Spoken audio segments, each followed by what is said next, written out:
Ketika tahun 2295 sebelum Masehi, kerajaan Babilonia waktu itu diperintah oleh Raja Namrudz, seorang raja bengis yang berkuasa secara absolut dan zolim.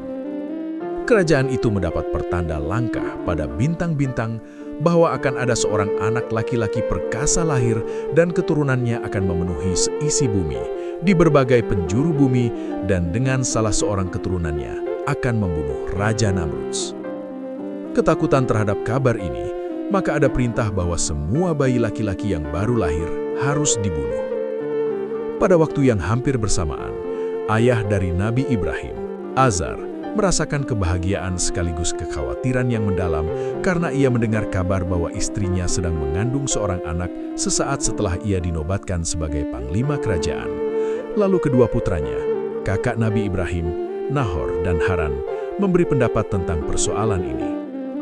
Haran, sebagai seorang ahli nujum, berpendapat bahwa sang ayah dapat menyerahkan anak itu kepada raja sebab Haran meyakini bahwa belum ada pertanda di langit yang gagal. Sekalipun harus diserahkan ke pedang atau perapian, Haran percaya akan ada keajaiban yang membuat anak itu tetap hidup.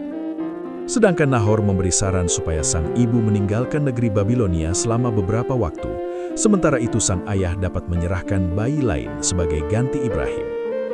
Sang ayah menerima saran Nahor supaya menyelamatkan diri dari negeri Babilonia. Selanjutnya, ibunya Nabi Ibrahim alaihi salam ditempatkan di sebuah gua bersama seorang pengasuh sampai hari bersalin, dan sang ayah mengambil seorang bayi dari seorang hambanya untuk diserahkan ke Raja Namrud.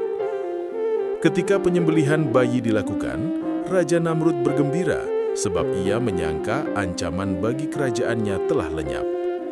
Sementara itu, setelah ibu Ibrahim mengalami persalinan, ia bersama pengasuh meninggalkan Ibrahim seorang diri di gua. Sang ibu menangis seraya berdoa, "Semoga Sang Pelindung selalu menyertaimu, wahai anakku." Setelah Ibrahim ditinggalkan seorang diri, Allah mengutus sesosok malaikat supaya hadir dan merawat Ibrahim. Dan setelah berbulan-bulan kejadian tersebut, Haran masih mempercayai pertanda di langit tentang Ibrahim, sehingga ia pergi mendatangi gua di mana Ibrahim kecil ditinggalkan. Haran terkejut ketika mendapati adiknya telah menjadi seorang anak laki-laki yang dapat berbicara.